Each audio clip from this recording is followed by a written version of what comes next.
My name is Eleanor, and I'm 67 years old. I never thought I'd find myself here speaking to you like this.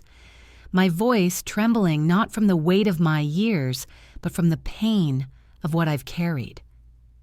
It was 3 months ago in the quiet glow of my kitchen that my son, Michael, laughed at me. Not the kind of laugh that warms your soul, the one we used to share when he was a boy chasing fireflies through the backyard, his small hand clutching mine. This laugh was sharp, like a shard of glass slicing through fabric. "Ma, those clothes," he said, his eyes raking over my faded cardigan, the soft green one I'd worn to every school play, every late-night homework session. "They're embarrassing. You look like you're stuck in the 80s. His wife Jessica smirked, her polished nails tapping her wine glass. "Honestly, Eleanor, you should let me take you shopping," she said. Bring yourself into this century. Bring myself into this century." As if I were an old radio crackling and obsolete in their sleek, modern lives.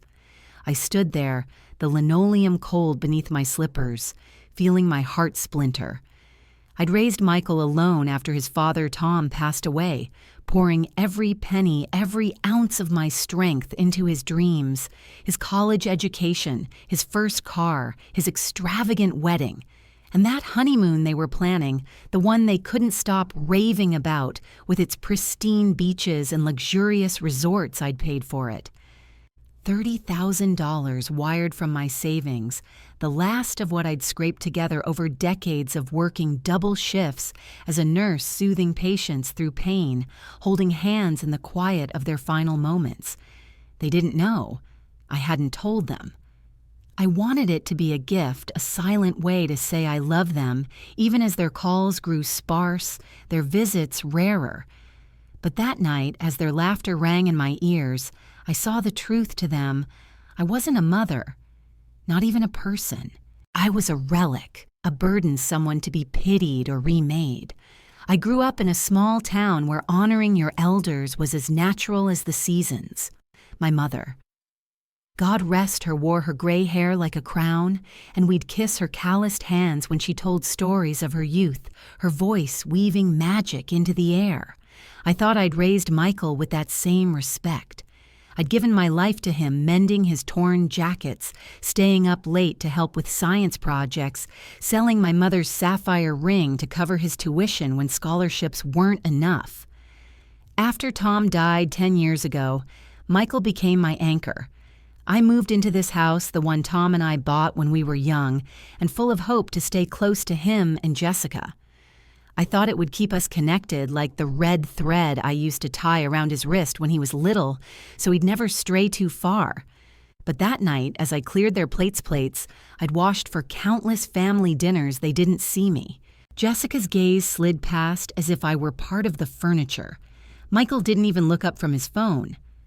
"Ma, you don't need to hover," he said, his voice laced with irritation. Hover. The word stabbed me as if my presence was an annoyance, a disruption in their perfect world. I wanted to tell them about the honeymoon, about the sacrifice I'd made, but my throat tightened. The words trapped. Instead, I mumbled something about being tired and slipped upstairs to my room, the small one at the end of the hall, where Tom's old flannel shirt hung on the wall, a reminder of gentler days. I sat on my bed, the springs creaking beneath me, and stared at the mirror across the room. My reflection looked older than I felt, gray curls framing a face carved with years of love and loss. The cardigan Michael mocked was one Tom had given me, its green hue, like the hills we'd hiked together, laughing under wide skies. I touched its sleeve, and tears came hot and silent. I wasn't crying for the cardigan. I was crying for the boy who used to cling to me, his nose leaving smudges on my cheek, for the man who now saw me as nothing. I thought of my mother sitting at her kitchen table, her hands folded, saying, "Eleanor, your heart is your strength, but don't let it bind you." I didn't understand her then. But that night, as the house grew still and their laughter faded, I felt those bindings tightening around me. I didn't sleep. I lay there, the hum of the refrigerator downstairs, filling the silence, their words echoing in my mind. Embarrassing. Bring yourself into this century. Each one fell like a stone, piling up until I could barely breathe. I thought of the honeymoon, the wire transfer I'd sent just days before, how my bank account had dwindled to almost nothing. I'd done it for them for their happiness, because that's what mothers do, isn't it? We give, even when it hollows us, even when it leaves us with nothing but shadows. But as dawn crept through my curtains, painting the room in soft gray, something stirred in me. Not anger. Not yet.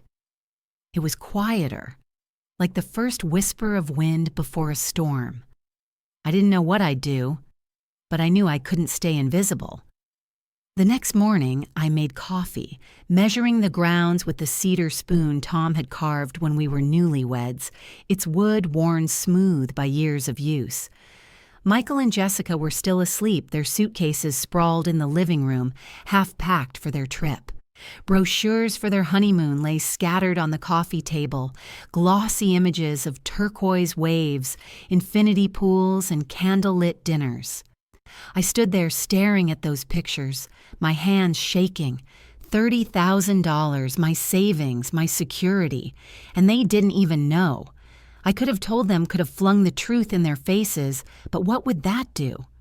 They might apologize, or worse, they'd pity me more. I didn't want their pity. I wanted their respect, the kind I'd earned through decades of sacrifice, the kind I deserved. I stepped onto the front porch, the morning air cool against my skin, and settled onto the swing Tom built when Michael was a baby. The street was quiet, the maple trees just beginning to turn gold. I closed my eyes and let my mind wander over my life, the years I'd spent bending, shrinking, making myself small so others could shine. I'd been a nurse for 35 years, holding the hands of the dying, calming mothers, through labor, stitching wounds, in the chaos of the ER. I'd raised a son who graduated top of his class, who married a woman he loved. I'd given everything, my time, my money, my heart. And yet here I was, mocked for the clothes on my back, dismissed in the home I'd built. I thought of my mother's words again. Your heart is your strength, but don't let it bind you. For the first time, I felt their truth. I'd been binding myself, letting their words define me. But bindings can be undone, and I was ready to start searching for the key. I lingered on the porch longer than I meant to, watching the neighborhood come alive. A young mother pushed a stroller down the sidewalk, her laughter mingling with her baby's giggles. Across the street, old Mr. Harper tended his roses, his hands slow but steady. Life moved on, relentless and beautiful, and I realized I wanted to be part of it, not as a ghost in my own story, but as Eleanor, whole and alive. I didn't know how I'd get there, but the thought of it, the spark of possibility, made me stand a little taller. I went back inside the coffee, now cold in its pot, and looked at those brochures again. $30,000. My gift. Their laughter. Something was shifting in me, and though I couldn't name it yet, it felt like the first step toward freedom. I touched the edge of a brochure, my fingers tracing the image of a beach I'd never see, and whispered to myself, this isn't the end. It wasn't a promise, not yet, but it was a beginning. The days after that night in the kitchen felt like walking through fog. I moved through the house quietly, my footsteps soft on the hardwood, as if I were afraid to disturb the life Michael and Jessica had built around me.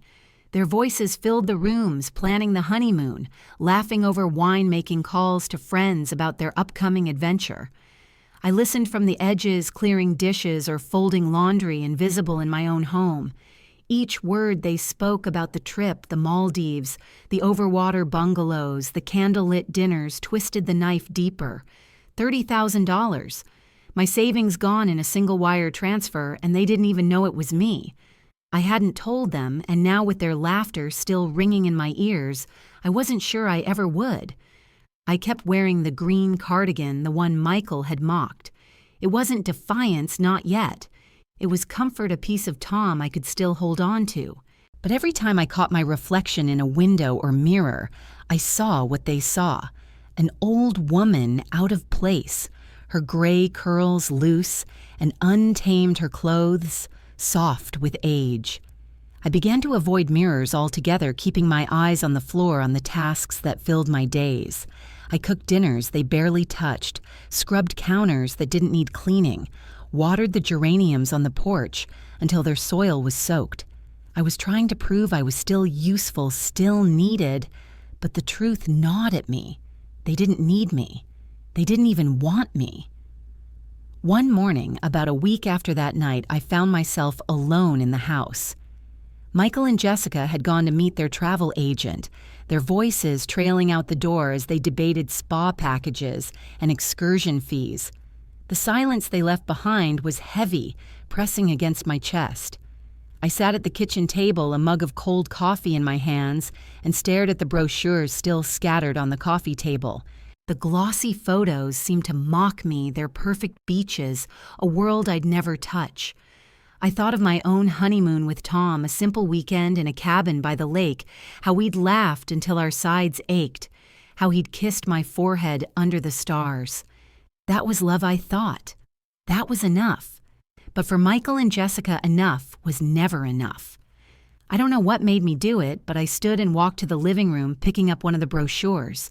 My fingers trembled as I opened it, reading the itinerary they'd circled in red pen: seaplane transfers, private dinners, a sunset cruise. $30,000. I could have replaced the roof, paid off the last of the mortgage, or taken a trip of my own, something I hadn't done since Tom died. Instead, I'd given it to them, because I thought it would make them happy, because I thought it would make them see me. I dropped the brochure, my breath catching, and sank onto the couch. For the first time, I let myself feel the full weight of it, not just their words, but my own choices, the way I'd emptied myself for them. I might have stayed there lost in that ache if the doorbell hadn't rung. I wiped my eyes, smoothed my cardigan, and opened the door to find Mrs. Clara Hensley, my neighbor from 2 houses down. Clara was 72, with a shock of white hair and eyes that sparkled like she knew a secret the world hadn't figured out.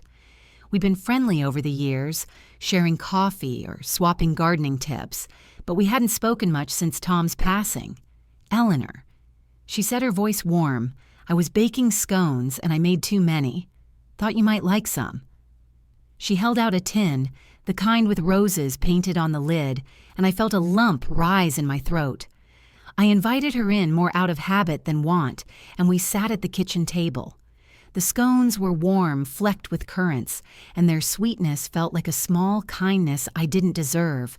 Clara didn't pry, but her presence was steady like an anchor in a storm.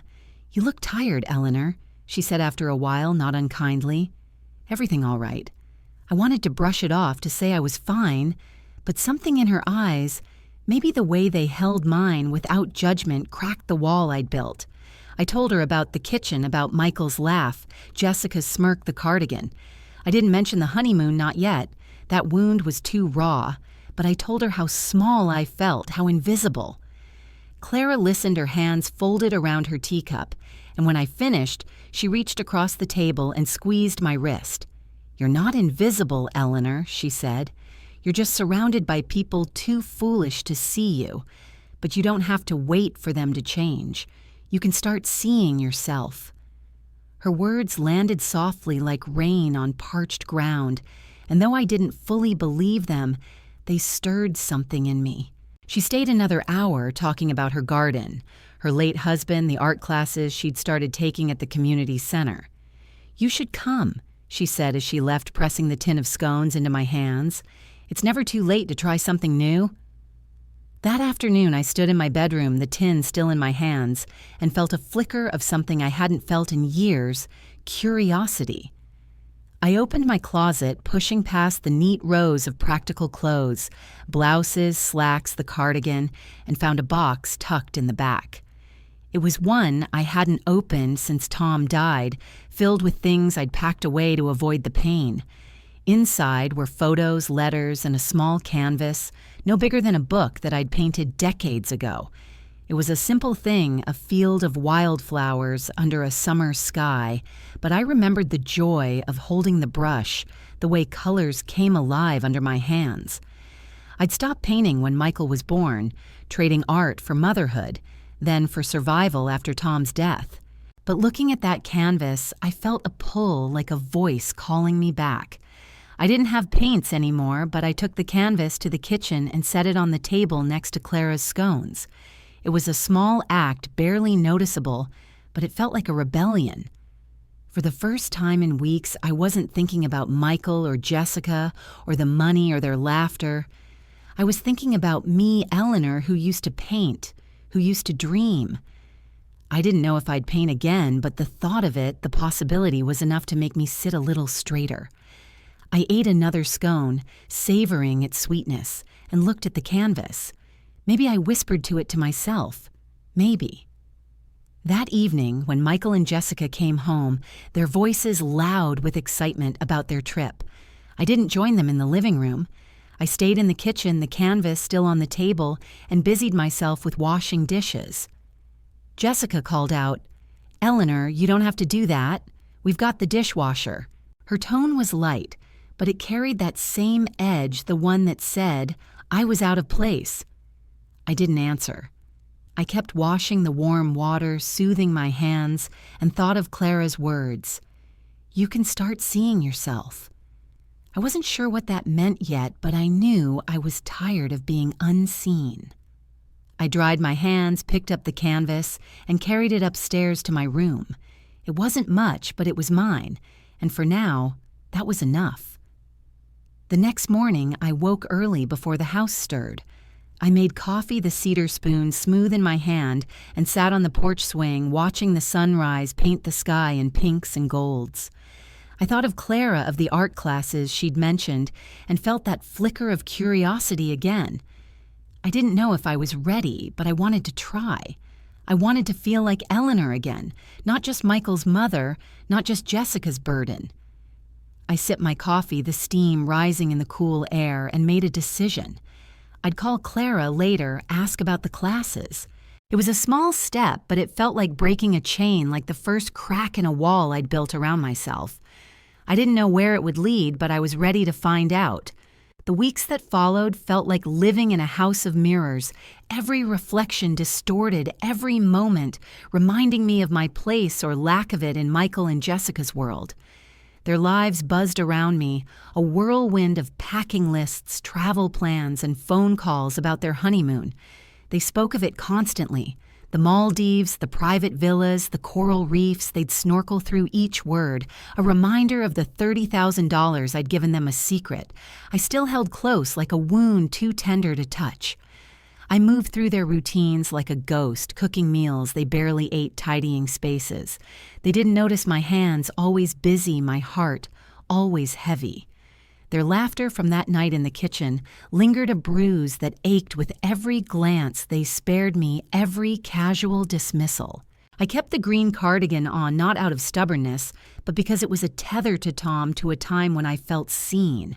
But I noticed how Jessica's eyes flicked over it, her lips twitching as if she were swallowing a comment. Michael didn't bother hiding his irritation. "Ma, you've got to get some new clothes," he said one evening, tossing his jacket over a chair I'd just straightened. "You're not doing yourself any favors looking like that." I knotted my throat tight and turned back to the sink, scrubbing a pan that was already clean. I didn't trust my voice to answer. I didn't trust it not to break. The loneliness was a quiet thing creeping in like damp through the walls. I'd always been strong nursing through midnight shifts, raising Michael alone, burying Tom without falling apart. But this was different.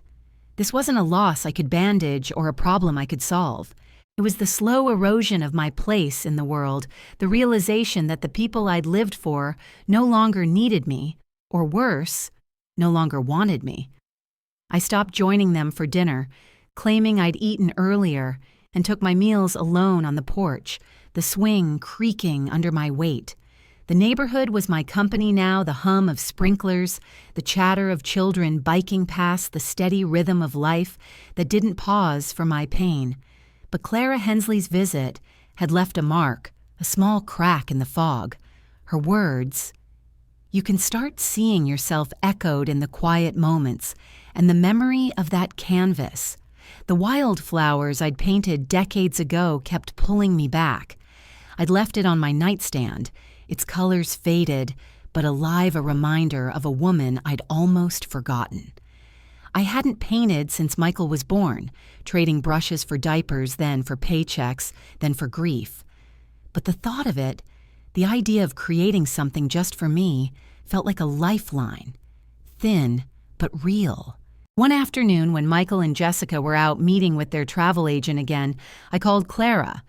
My hands shook as I dialed the phone, heavy in my hand. "Eleanor." She answered, her voice bright like sunlight breaking through clouds. "I was hoping you'd call. I asked about the art classes she'd mentioned, my words halting as if I were confessing something shameful. "Oh, you'll love it," she said. "It's just a bunch of us old souls splashing paint and laughing. Starts tomorrow at the community center. I'll pick you up at 10. I hesitated, the weight of stepping out of my routine pressing against me, but her warmth was hard to resist. "All right," I said, my voice barely above a whisper. "I'll be ready." The next morning, I stood in front of my closet, the green cardigan hanging among the practical clothes I'd worn for years, blouses in muted colors, slacks that fit my changing body. I reached for it, then stopped. Instead, I pulled out a navy sweater, one I hadn't worn in years, its fabric soft and simple. It wasn't new, but it felt different, like a small declaration. I brushed my gray curls, pinned them back with a clip Tom had given me, and looked in the mirror. I didn't recognize the woman staring back, not because she was younger or brighter, but because she was trying. For the first time in months, I didn't look away. Clara's car pulled up at 10 sharp, a cheerful red hatchback with a bumper sticker that read, "Life's too short to fold fitted sheets." She waved as I climbed in her white hair, glowing in the sunlight. "You look nice, Eleanor," she said, and I felt my cheeks warm, unaccustomed to compliments. The community center was a short drive, a low brick building with murals on the walls and a sign that read, "Art for All." Inside the classroom smelled of paint and coffee, and a dozen people, mostly women my age or older, chatted around easels. Clara introduced me to the instructor, a wiry man named Paul with a beard like a bird's nest. "Eleanor, welcome," he said, handing me a smock. "No rules here. Just paint what you feel." I sat at an easel, a blank canvas in front of me, and froze. The brushes felt foreign in my hands, the colors overwhelming. What did I feel? Pain, yes, but also something else, something stubborn like a seed pushing through concrete. I dipped a brush in blue, then green, and started to paint. At first, it was just shapes, smears of color that didn't mean anything. But as the minutes passed, I saw it a field like the one on my old canvas, but wilder with flowers bending in a storm. It wasn't perfect, but it was mine. And for the first time in weeks, I felt my shoulders loosen, my breath come easier. Clara peeked over her own canvas, a riot of reds and yellows. "That's beautiful, Eleanor," she said, and I smiled a real smile, not the one I'd practiced for Michael and Jessica. The class ended too soon, but Paul told me to come back next week, and I nodded, already looking forward to it. On the drive home, Clara talked about her own paintings, her voice light, but I was only half listening. I was thinking about the canvas, about the woman who'd painted it. She wasn't gone, not completely. She was still there, waiting for me to find her. When I got home, Michael and Jessica were in the living room, brochures spread out, their voices sharp with excitement. "Eleanor, where were you?" Jessica asked, her tone more curious than concerned. "Just out," I said, keeping my voice even, and headed upstairs. I didn't tell them about the class, about the painting. It felt too fragile, mine to share with them. I set the navy sweater on my chair next to the green cardigan and placed my old canvas beside the bed. That night, I dreamed of wildflowers, their roots deep and unyielding, and woke with a strange sense of calm. The next day I went to the library, something I hadn't done in years. I wandered the shelves, pulling out books on art, on women who'd started over late in life. I checked out a biography of Georgia O'Keeffe, her desert flowers bold and unapologetic, and read it on the porch, the swing swaying gently. Michael passed by, once raising an eyebrow. Reading now, Ma, he said, half teasing, half distant. I nodded, not looking up. I wasn't reading for him. I was reading for me. Clara called again, inviting me to a gardening club she ran, and I surprised myself by saying yes. The club met in her backyard, a patchwork of roses and herbs, and the women there welcomed me like an old friend. We planted bulbs for spring our hands in the dirt, and I felt a connection to the earth, to these women, to myself. It was small, but it was real, and it grew each day, a conversation with Clara, a new stroke of paint, a page in a book. I wasn't whole yet, but I was starting to remember what it felt like. Michael and Jessica's departure loomed closer. Their suitcases now packed their excitement, a wall I couldn't breach. I still hadn't told them about the money, and the weight of it pressed harder each day. But I was learning to carry other things, my canvas, my books, the dirt under my nails. I was learning to carry myself. And though I didn't know it then, those small acts, those quiet rebellions were building something stronger than I'd ever imagined. The air in the house grew thicker as Michael and Jessica's departure for their honeymoon drew near. Their excitement was a current. I couldn't touch their voices bright with plans for coral reefs and sunset sails, each word a reminder of the $30,000 I'd given them, a secret that burned in my chest like a coal. I moved through my days carefully, as if navigating a minefield, keeping my routines small and silent, washing dishes, tending the geraniums, folding laundry they'd leave strewn about. But something was different now. The loneliness still ached, but it wasn't all-consuming. Clara's words, the wildflower canvas, the art classes they'd planted seeds, and though they were fragile, they were growing their roots, curling into the cracks of my heart. I went to the art class every week, each session, a quiet rebellion against the invisibility I'd let define me. The community center became a sanctuary, its walls alive with color, its air humming with laughter, and the soft scrape of brushes. Paul, the instructor, would wander between easels offering gentle advice, but he never pushed. "Let it come, Eleanor." He'd say, his voice warm. "You've got something to say?" I wasn't sure I believed him, but I kept painting fields at first, then skies, then faces, their features blurred, but full of feeling. Each stroke felt like unearthing a piece of myself, the woman who'd once dreamed of galleries, who'd laughed with Tom over smudged palettes in our tiny apartment. I started bringing my canvases home, stacking them in my room, their colors a secret I wasn't ready to share. Clara became a constant, her presence as steady as the sun. She'd pick me up for classes, her red hatchback, rattling with charm, and we'd talk about everything, her late husband's love for jazz, my years as a nurse, the way the world seemed to speed past us now. One afternoon after class, she invited me to her house for tea. Her kitchen was a riot of mismatched mugs and wildflowers in jam jars, and as we sat, she pulled out a photo album. "This is me at your age," she said, pointing to a woman in a sundress, her hair dark, her smile wide. I thought I was done too after my kids moved away, but life's got more chapters than you think. I traced the photo with my finger, wondering if I could write a new chapter if I was brave enough. That conversation stayed with me, and I began to make changes, small but deliberate. I bought a sketchbook from the dollar store, its pages crisp and waiting, and started drawing in the mornings before the house woke.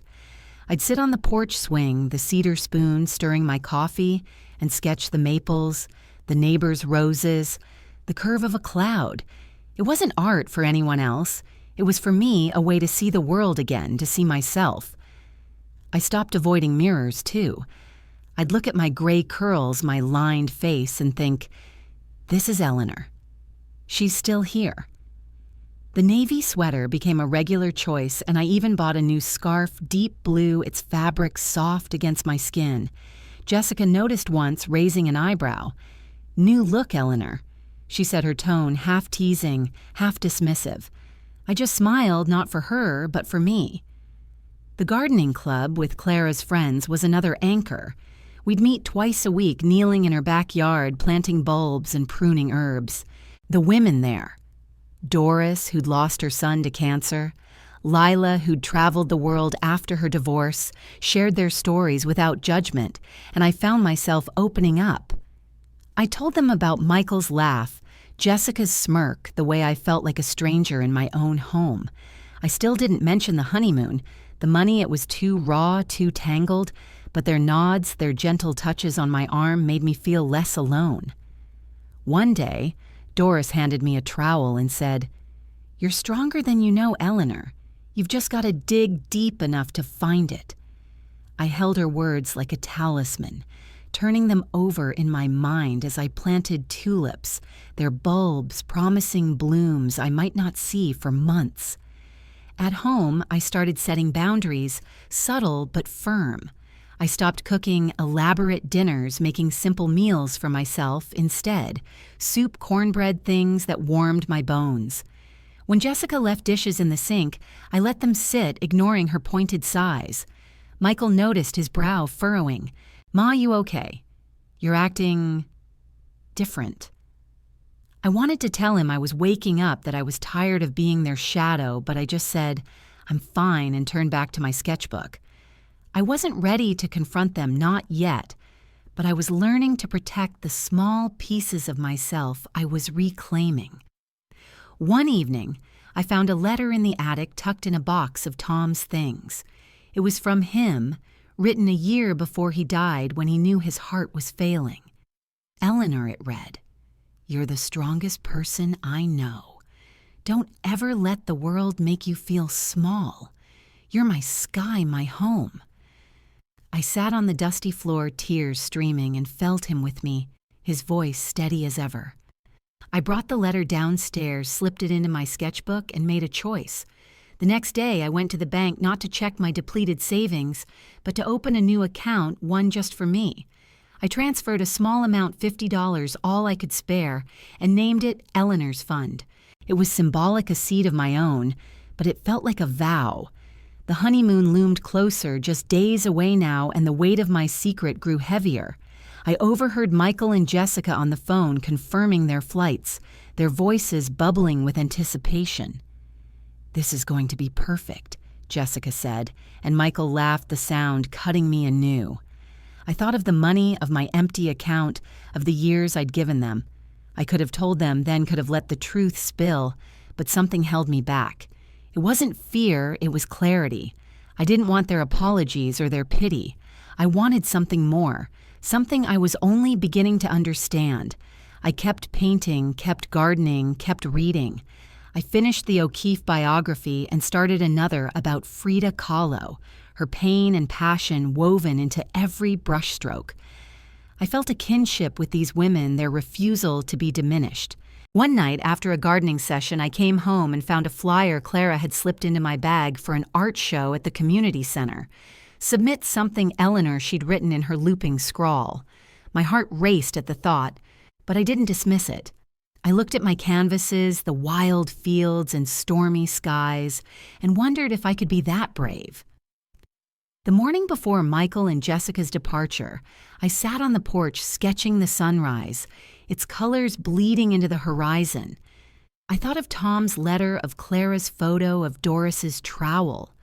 I thought of the woman I'd been, the one who'd given everything, and the woman I was becoming, the one who was learning to take something back. I didn't know what I'd do about the honeymoon, about the money, but I knew I wasn't the same Eleanor who'd stood in the kitchen, silenced by their laughter. I was growing quietly, steadily, and though the path ahead was unclear, I was ready to walk it. The house hummed with a restless energy as Michael and Jessica's departure for their honeymoon loomed just 2 days away. Their suitcases stood sentinel in the living room, zipped tight with dreams of turquoise waters and starlit dinners, each one a silent testament to the $30,000 I'd given them. The weight of that secret pressed against my ribs heavier now, but it was no longer just pain. It was a question, a challenge I hadn't yet answered. I moved through their world with a new steadiness, my steps quieter but surer, my hands busy not for their sake, but for mine. The art classes, Clara's garden. Tom's letter, they'd woven a thread of strength through me, delicate but unbroken, and I was learning to follow it. I painted more boldly now, my canvases filling with storms and sunlight, jagged cliffs and blooming valleys. The community center was my refuge, its paint-splattered tables and warm chatter, a world where I wasn't Michael's mother or Jessica's burden. I was Eleanor with a brush in her hand and something to say. Paul the instructor lingered by my easel one day, studying a painting of a woman's silhouette against a fiery sky. "This is powerful, Eleanor," he said, his voice low. "You're not just painting, you're telling a story." I flushed, unaccustomed to praise, but his words settled in me like a stone in a river, steady and real. I started to believe I had a story worth telling. Clara noticed the change, too.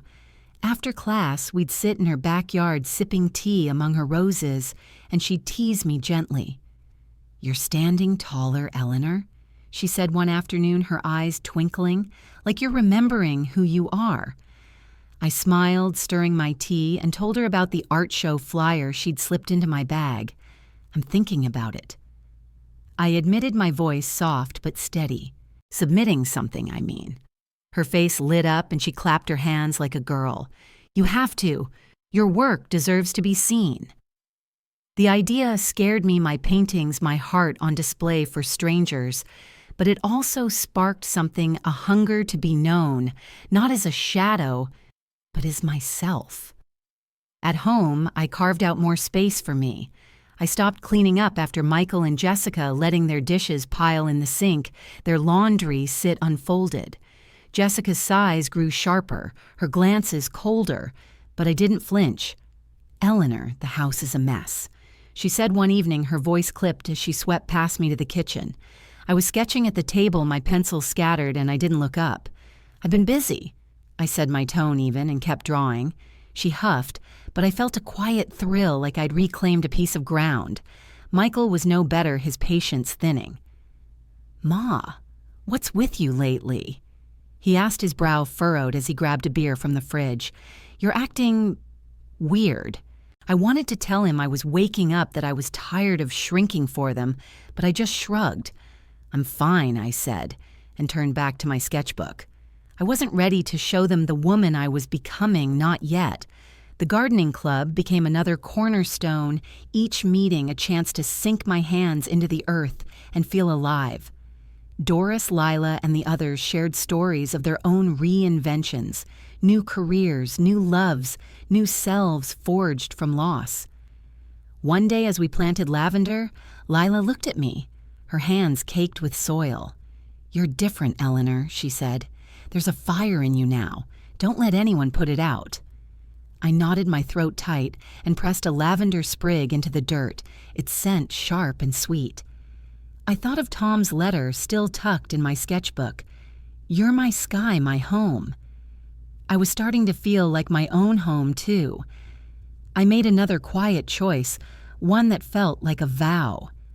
I went to the bank again, checking on Eleanor's fund. The $50 had grown to $100 thanks to a small refund from an overpaid bill. I added 20 more scraped from skipping my usual grocery splurges. It wasn't much, but it was mine, a promise to myself that I'd build something new. I also asked the banker, a kind woman named Sarah, about my savings account, the one I'd drained for the honeymoon. She confirmed the transfer, her eyes soft with understanding. "That was a generous gift," she said. I knotted my chest tight, but didn't tell her the truth that the gift had cost me more than money.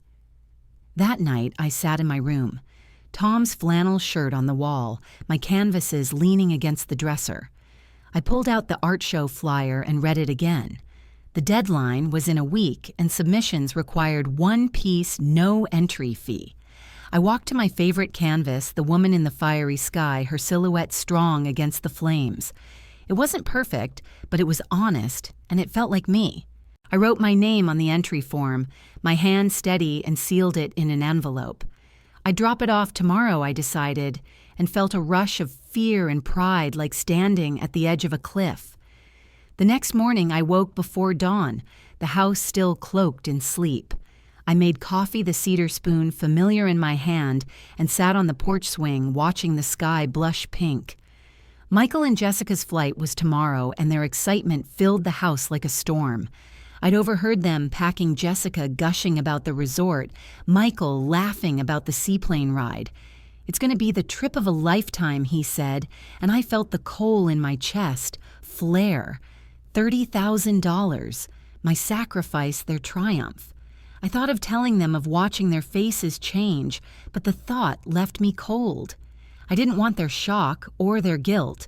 I wanted something deeper, something I was only beginning to grasp. I dropped off the art show entry at the community center, my heart pounding as I handed the envelope to Paul. "Good for you, Eleanor," he said, his smile wide. "This is a big step." I nodded, too nervous to speak, and drove home with Clara, who chattered about her own submission, a vibrant abstract she called joy. "You're going to shine, Eleanor," she said as she dropped me off. I wanted to believe her, but doubt lingered, whispering that I was too old, too broken to shine. That afternoon I went to the attic, needing to feel Tom's presence. I found another box of his things, old records, a watch he'd worn every day, its leather strap cracked, but warm in my hand. I slipped it onto my wrist, the weight grounding me, and felt him say, "You're strong, Eleanor." I brought the watch downstairs, wearing it like armor, and decided to do something I hadn't in years. I danced. I put on one of Tom's records, a slow jazz tune, and swayed in the living room, the curtains drawn, the world shut out. It was clumsy at first, my body stiff, but then I closed my eyes, and it was Tom and me, young and in love, spinning in our old apartment. I laughed, tears on my cheeks, and felt alive. When Michael and Jessica came home, their voices loud with last-minute plans, I was in the kitchen, the record still playing softly. Jessica raised an eyebrow. "What's this, Eleanor, feeling nostalgic?" Her tone was sharp, but I didn't flinch. "Something like that," I said, and kept washing my mug. Michael glanced at the watch on my wrist, his expression unreadable, but he didn't comment. I didn't care. I was dancing for me, painting for me, living for me. And though the honeymoon secret still burned, I was starting to see a path not to revenge, but to something better, something whole. The morning of Michael and Jessica's departure arrived like a storm, breaking their excitement, crackling through the house. Suitcases lined the hallway, packed with dreams of the Maldives bikinis, snorkels, and silk dresses for candlelit dinners. Their voices bounced off the walls, planning seaplane rides and spa days, each word a sharp reminder of the $30,000 I'd given them, a secret that now felt like a stone lodged in my throat. I moved through their chaos with a calm I hadn't known I possessed, brewing coffee with Tom's cedar spoon, tending my geraniums, sketching in the quiet moments before they woke. The woman I'd been the one who'd shrunk under their laughter was fading, replaced by someone stronger, someone who was learning to stand in her own light. My paintings had become a lifeline, each canvas a piece of my soul reclaimed. The art show was a week away, and my submission, The Woman in the Fiery Sky, had been accepted. Paul called to tell me, his voice warm through the phone. "It's going to be a hit, Eleanor," he said. "You've got something special."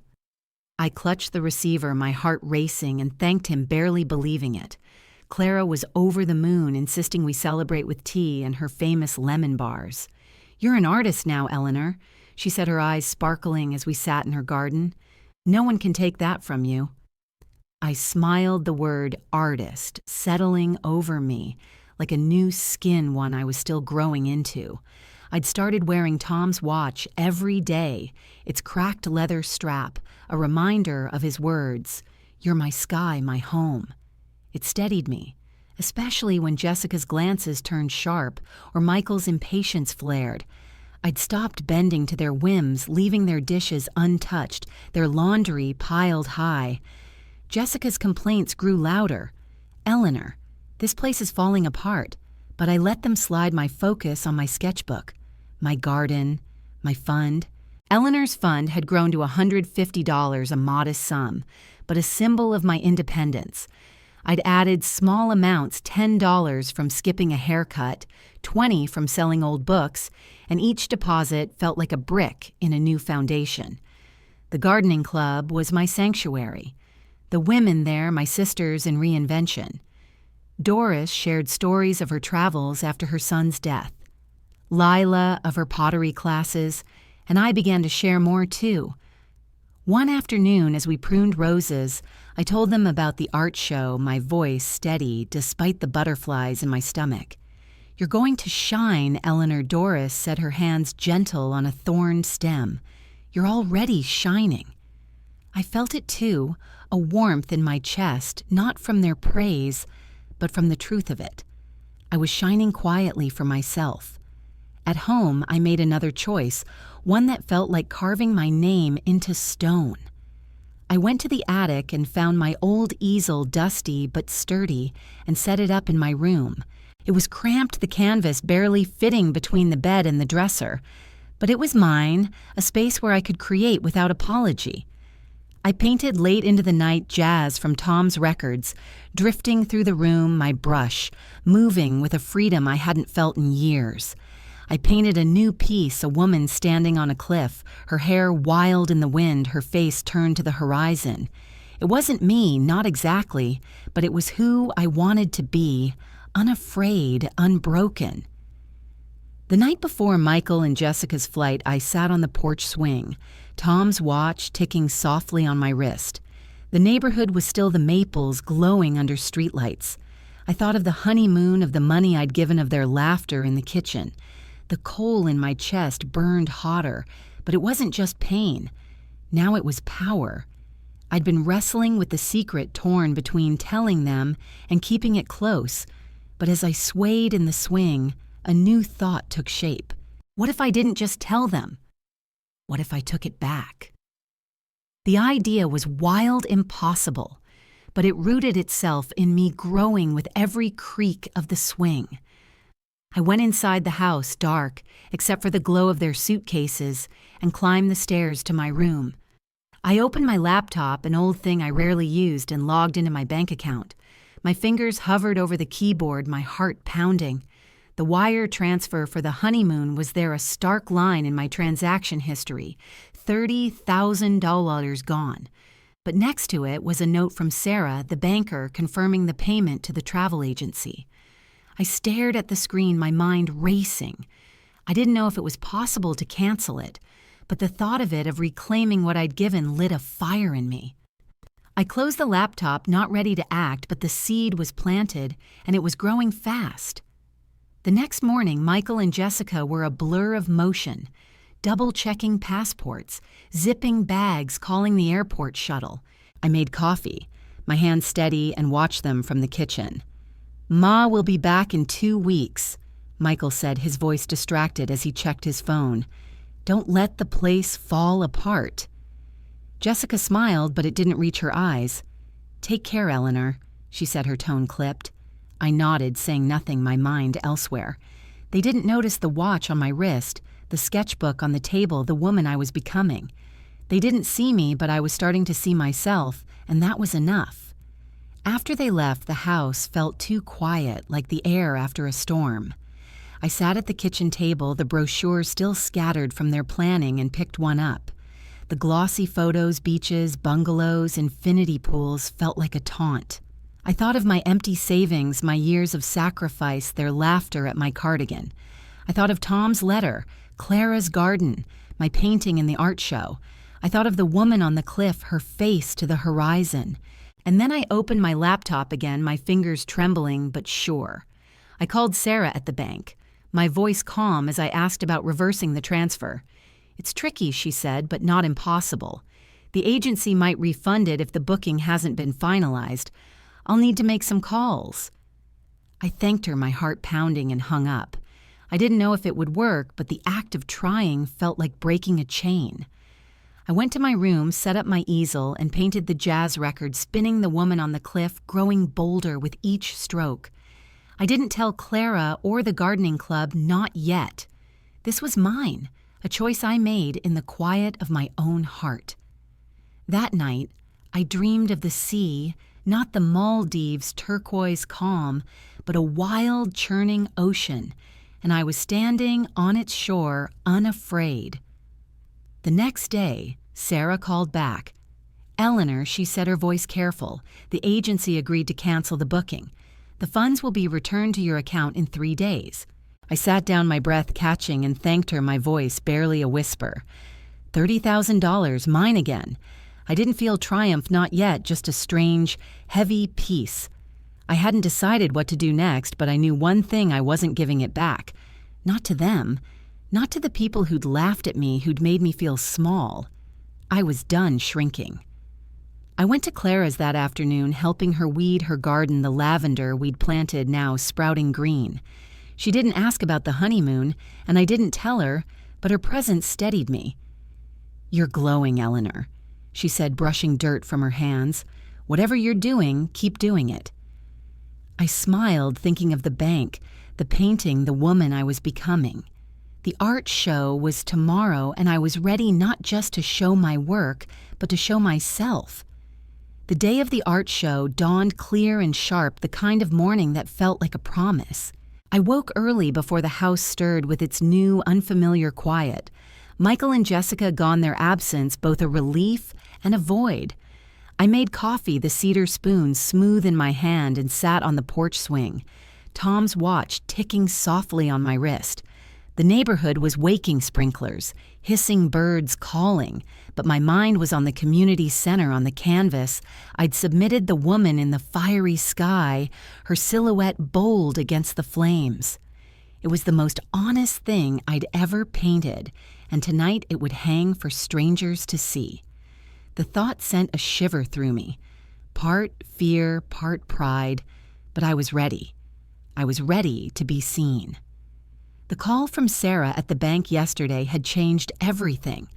The $30,000 was coming back, a quiet reversal of the gift I'd given Michael and Jessica, a gift they'd never known was mine. I hadn't told them, hadn't called or texted to warn them. They were on their way to the Maldives, or so they thought, their suitcases packed with dreams. I'd funded their laughter, still echoing in my memory. I didn't know when they'd find out, when the agency would contact them, when the resort would turn them away, but the knowledge that I'd taken back what was mine settled over me like a cloak. It wasn't revenge, not exactly. It was justice, the kind that didn't need shouting, the kind that came from standing tall. I spent the morning preparing for the art show, choosing a simple black dress I hadn't worn in years, its fabric soft but elegant. I paired it with the blue scarf I'd bought, its color deep as the ocean, and pinned my gray curls back with Tom's clip. I looked in the mirror, not avoiding my reflection this time, and saw a woman who was no longer hiding. The lines on my face, the silver in my hair, they weren't flaws. They were proof of a life lived, of love, given, of strength earned. I slipped Tom's watch onto my wrist, its weight grounding me, and whispered, "This is for us." Clara picked me up at 5, her red hatchback buzzing with excitement. "You're going to steal the show, Eleanor," she said, her own canvas, an abstract burst of reds and yellows tucked in the back. The community center was transformed, its walls lined with paintings, fairy lights strung across the ceiling tables, laden with wine and cheese. The room hummed with people, artists, neighbors, strangers, all mingling, their voices warm with admiration. My painting hung near the center, its fiery sky glowing under the lights, and I stopped breathing for a moment, seeing it there exposed and alive. Paul found me, his beard twitching with a smile. "Eleanor, this is stunning," he said, gesturing to my canvas. "People can't stop talking about it." I flushed, unaccustomed to the attention, but as the evening unfolded, others approached. Doris from the gardening club, Lila, even Sarah from the bank who'd come to support me. "It's like you painted my heart," Doris said, her eyes misty, and I felt a lump in my throat. Clara stayed close, her laughter a lifeline, and for the first time in years, I felt like I belonged not as Michael's mother, not as Jessica's burden, but as Eleanor, whole and real. The show was in full swing when my phone buzzed in my purse. I ignored it at first, caught up in a conversation with Lila about her pottery, but it buzzed again, insistent. I slipped to a quiet corner and checked the screen. Michael's name, 3 missed calls, 2 voicemails. My heart thudded, but I didn't listen, not yet. I knew what it was. The agency must have contacted them, the cancellation hitting like a wave. I slipped the phone back into my purse, my hand steady, and rejoined the crowd. This was my night, my moment, and I wasn't ready to let them take it. An hour later, Paul gathered everyone for a toast, thanking the artists and the community. He called out a few pieces, including mine. Eleanor's work, he said, captures a strength that speaks to us all. It's raw, it's honest, and it's unforgettable. The room applauded, and I felt Clara's hand on my arm, her smile wide. I didn't speak. I wasn't one for speeches, but I nodded, my eyes stinging. I thought of Tom, of his letter, of the woman I'd been and the woman I was becoming. I thought of the $30,000 safe in my account again, and felt a quiet power, not loud or vengeful, but deep and unshakable. After the show, Clara drove me home, the canvas in the back, unsold but loved. "You were a star, Eleanor," she said, and I laughed, the sound light in my chest. The house was dark when I stepped inside, the suitcases gone, the brochures cleared away. I sat at the kitchen table, Tom's watch glinting in the lamplight, and finally listened to Michael's voicemails. The first was confused, his voice tight. "Ma, something's wrong with the booking. The agency says it's canceled. Did you hear anything?" The second was sharper edged with panic. "Ma, call me back. We're stuck at the airport. The resort won't let us check in. What's going on?" I set the phone down, my breath even. They'd figure it out soon enough. The agency would tell them the payment was reversed, that the funds were gone. I didn't call back. I didn't need to. The truth would speak for itself, and for once I wasn't afraid of what it would say. I thought of their laughter, their dismissal, the way they'd made me feel small. I thought of the years I'd given them, the sacrifices they'd never seen. And I thought of the woman in the fiery sky, her silhouette unyielding, her heart her own. I went to my room, set the canvas against the wall, and opened my sketchbook. I drew the woman on the cliff from my latest painting, her hair wild, her face turned to the horizon. I didn't know what Michael and Jessica would do when they returned, whether they'd apologize, accuse, or ignore me altogether. I didn't care. I'd made my choice not to hurt them, but to honor myself. I'd taken back what was mine, and in doing so, I'd found something greater, my dignity, my worth, my voice. The next morning, I woke to a text from Michael. "Ma, we're coming home. We need to talk." I read it, then set the phone aside.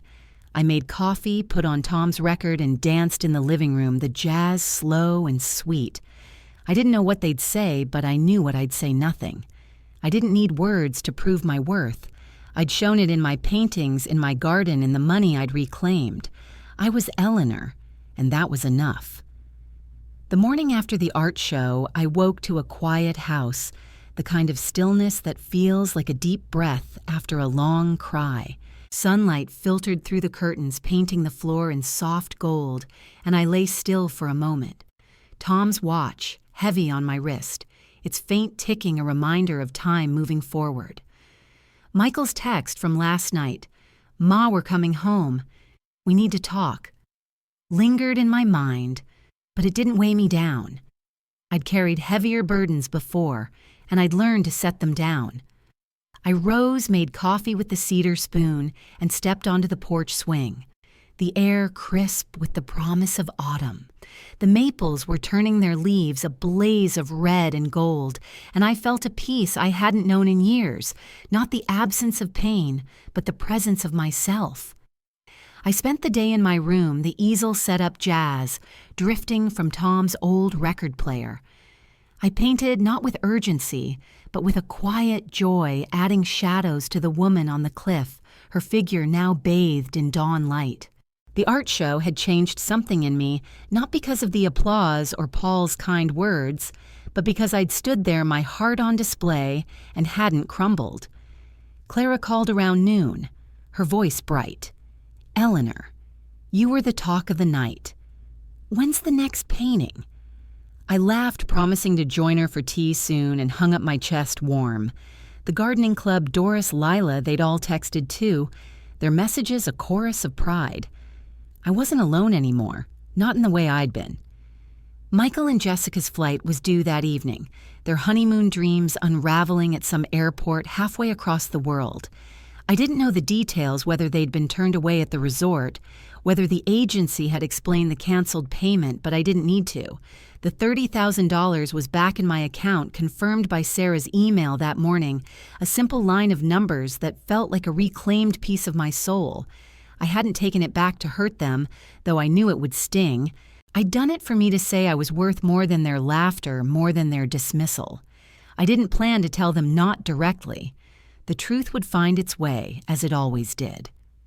I went to Clara's garden that afternoon, kneading the earth under my hands. We planted more lavender, its scent sharp and grounding, and I told her everything, not just the art show, but the honeymoon, the money, the cancellation. Her eyes widened, then softened, and she squeezed my hand, dirt smudging our skin. "You did what you had to. Eleanor," she said, "you chose yourself. That's not selfish, it's sacred." I nodded, tears pricking my eyes, and we kept planting the bulbs, a promise of spring of life that would bloom long after this moment. When I got home, I cleaned the kitchen not for Michael or Jessica, but for me, wiping the counters until they gleamed. I set my sketchbook on the table, its pages filled with fields and skies, and placed Tom's letter beside it, its words, a lighthouse in my storm. "You're my sky, my home." I thought of the woman I'd been when he wrote it, the woman who'd given everything, and the woman I was now, the one who'd learned to take something back. I didn't hate Michael or Jessica. I loved them even now, but love didn't mean surrender. Love meant boundaries, and I'd drawn mine in the quiet of that bank transfer, in the strokes of my brush, in the bulbs I'd planted. Their car pulled into the driveway at dusk, the headlights cutting through the fading light. I heard the door open, their footsteps, heavy, their voices low and tense. I stayed in the living room, Tom's record playing softly, my hands folded in my lap. Michael appeared first, his face drawn, his eyes searching mine. "Ma," he said, his voice rough. "What happened?" "The agency said the payment was reversed. We couldn't check in. We had to fly back." Jessica stood behind him. Her arms crossed her expression, a mix of exhaustion and accusation. "Eleanor, do you know anything about this?"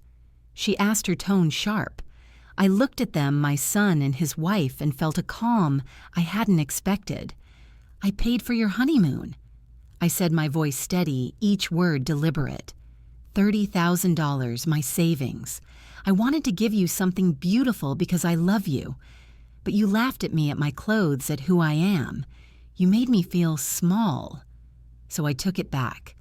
The words hung in the air, heavy and true. Michael's mouth opened, then closed, his face paling. Jessica's eyes widened, her hand dropping to her side. "You paid for it," Michael said, his voice barely above a whisper. I nodded, not breaking their gaze. "I did, and I canceled it, because I'm worth more than your laughter." The silence that followed was thick, broken only by the soft crackle of the record. Michael ran a hand through his hair, his eyes wet. "Ma, I didn't know. I'm sorry." Jessica looked away. Her cheeks flushed, and I saw something flicker in her face. Shame, maybe, or regret. I didn't need their apologies, though. I'd needed to speak, to let the truth breathe, and I had. "I don't want to fight," I said, standing Tom's watch glinting in the lamplight. "I just want to live same as you. I'm not your burden." I'm Eleanor." I walked past them up the stairs and closed my bedroom door, my heart steady, my breath even. That night, I slept deeply, dreaming of the woman on the cliff, her hair dancing in the wind, her eyes on the horizon. When I woke, the house was quiet, Michael and Jessica still asleep or keeping their distance. I didn't care. I made coffee, danced to Tom's jazz, and painted the canvas filling with light. I thought of the future of Eleanor's fund of new paintings of springs filled with lavender. I thought of the art show of Clara's roses, of Doris's smile. I was whole not because they saw me, but because I did. Before I left for Clara's that morning, I took a small box from my dresser, one I'd kept since Tom's death. Inside was a ring, simple silver, the one he'd given me when we were too poor for diamonds. I slipped it into my pocket and drove to the community center where the gardening club was meeting. In the quiet of the garden, I knelt beside a patch of earth and buried the ring not as a loss, but as a gift to the ground, to the future, to the woman I'd become. I pressed the soil over it, my hands steady, and whispered, "This is for you, Eleanor. I'm telling you this, whoever you are, because I want you to know your worth isn't measured by who accepts you, but by how you choose to honor yourself. I've lived a long time, given more than I thought I had, and lost pieces of myself along the way. But I've found them again in paint, in dirt, in the quiet of my own heart. You can too. Plant something. Create something. Choose yourself. And when the world tries to make you small, stand tall like a woman in a fiery sky and let it see you shine.